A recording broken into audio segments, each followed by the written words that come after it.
Okay, so we're going to read the paradox of peace. So the second chakra is the spiritual heart. The intensity of your craving and increased devotion makes your path clearer and brings you to this refined world of finer vibration. So the prominent element at the second chakra is space. So, like we see all this, each chakra has an denoted with an element, the significance of the element.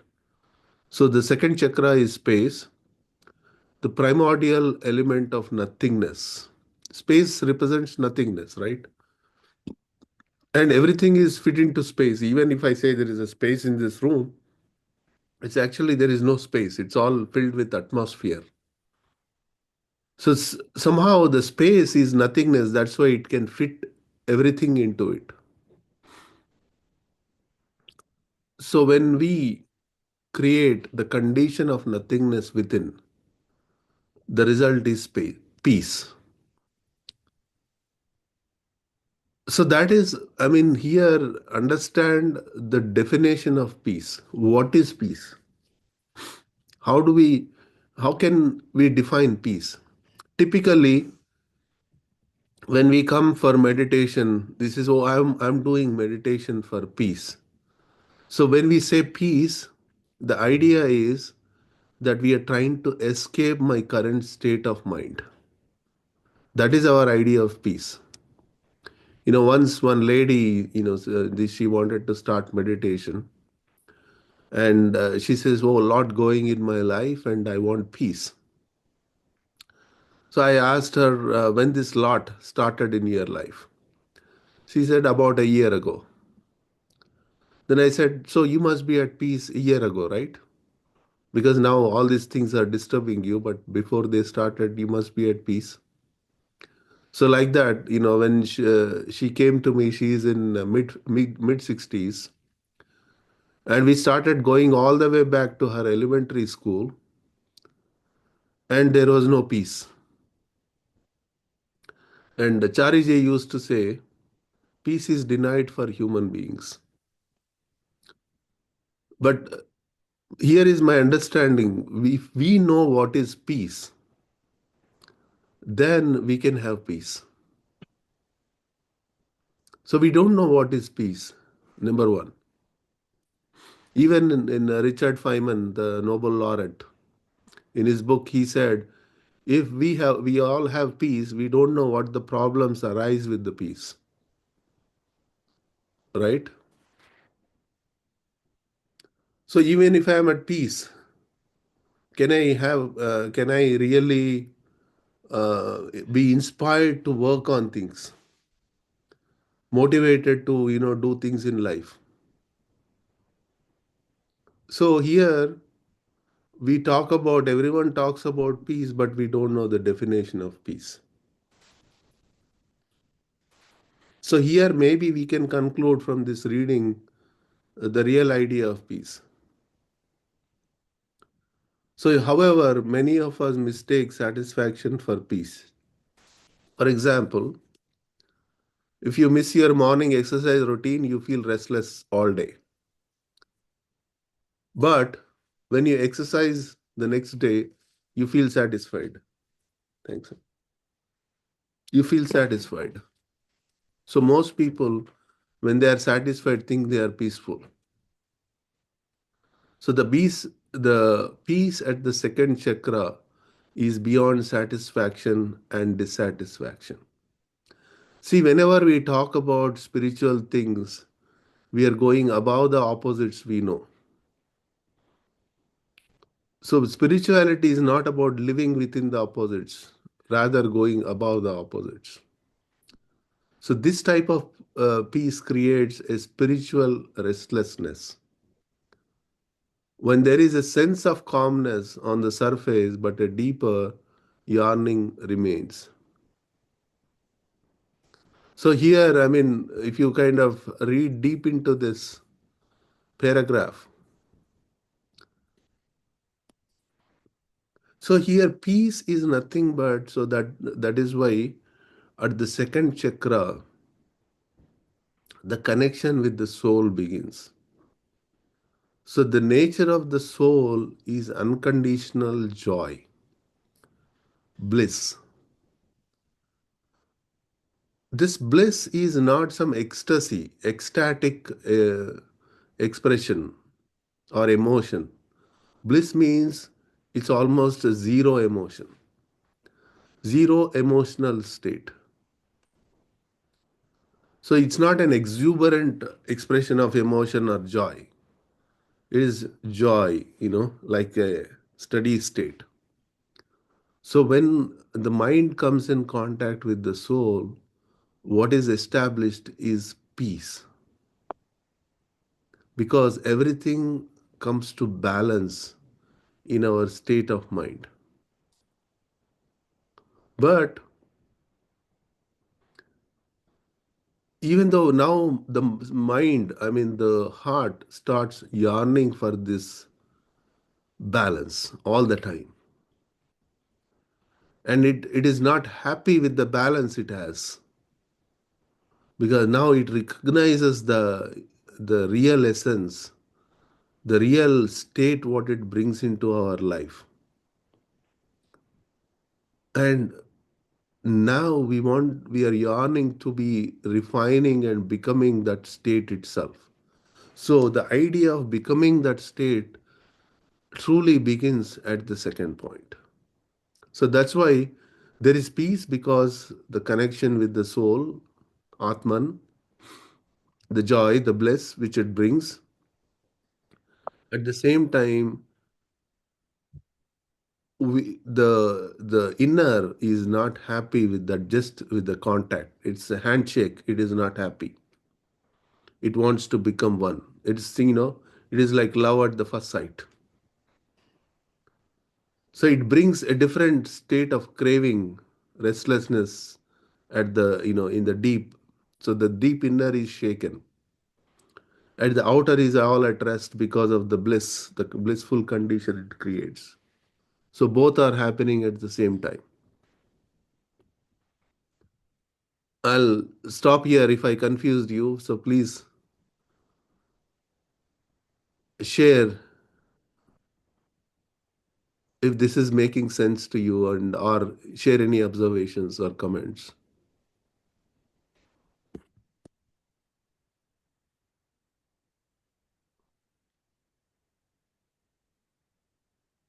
So Rajiv said satisfaction brings settledness, temporary. Yes. So satisfaction is it is not a it is just a temporary state of fulfilling a need, you can call it. Right? I am hungry. I take food, I am satisfied. I'm thirsty, I take water, I am satisfied. So similarly, all our bodily needs, intellectual needs, other needs, when we fulfill, it brings certain satisfaction, balance. But here we are talking something of a very different order, correct? So the entering the second chakra often causes some restlessness. So we understood how the restlessness and why the restlessness. As your subconscious resists this shift, it is similar to a child's behavior when she was has to change schools because of parents' job relocation. The child does not want to leave her house, neighborhood, or friends. And she may say, I'm not changing my school. Even moving up a grade in the same school can be challenging for some children. So it is a similar experience for you at the second chakra when your subconsciousness or subconscious temporarily resists. The most common sign of inner resistance is that you don't feel like meditating. You lose interest in the practice because your soul knows that you are about to move schools, and your subconsciousness prefers the or comfort of where you are. See, the I was explaining this the last time, right? The the curvature. So at every you settle and the shift is happening. The moment shift happens, it's completely a new state. It's like when you get up from your bed, you are in some other continent, country, or you wake up in a rainforest. How does it feel? It's completely shift, change in the subconscious state. So it causes a certain where am I? I want to go back to my home, kind of a feeling, right? So that is the resistance. Uh, Here it is mentioned.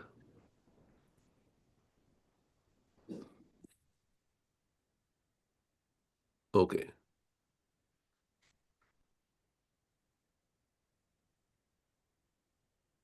So nature demands evolution and it tries to push you up, yet you resist. Don't underestimate this resistance. We resist even the most mundane changes in life. Changing a pillow or sleeping on a different side of the bed is enough to mess up your sleep. So someone swaps your chair at the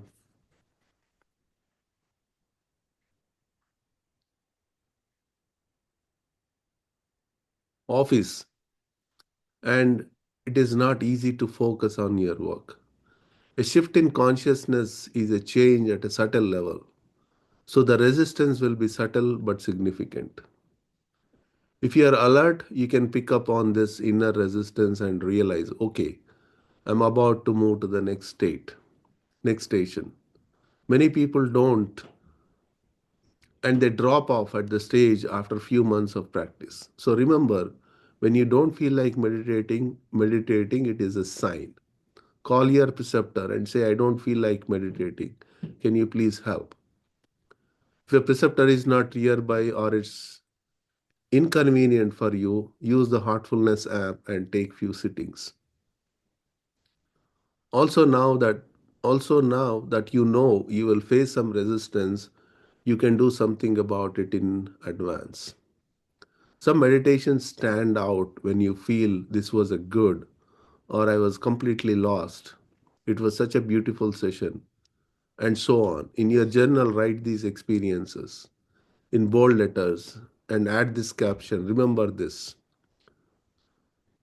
Then in your calendar, add 3 or 4 reminders in the coming 6 months. Name these reminders. Read my journal. So when the reminders pop, you can take few minutes to read some pages from your journal, especially the ones where you highlighted your experiences. These reminders will motivate you and help you to stay on track. So, like, as we are moving through this journey, I mean, within the each chakra itself, we move through so many stages. So, as we move through these stages, as the shifts are happening, it's sort of we are always resisting. So that's why the Babaji says the only qualification required in spirituality is your willingness. Because in spite of what resistance your inner is providing, or what situations your life is posing at you,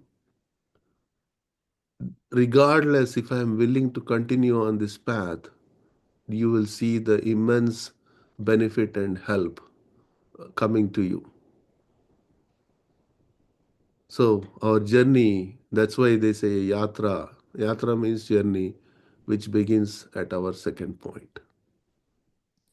So I'll stop here for comments, questions. If everyone is silent, we'll get into meditation.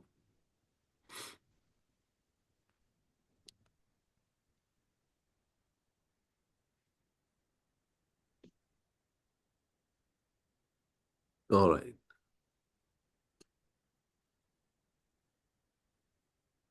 Silence is good. So let's get into meditation. Who do we have today? Kesri, would you be able to conduct the session today? Yes. Okay, thank you.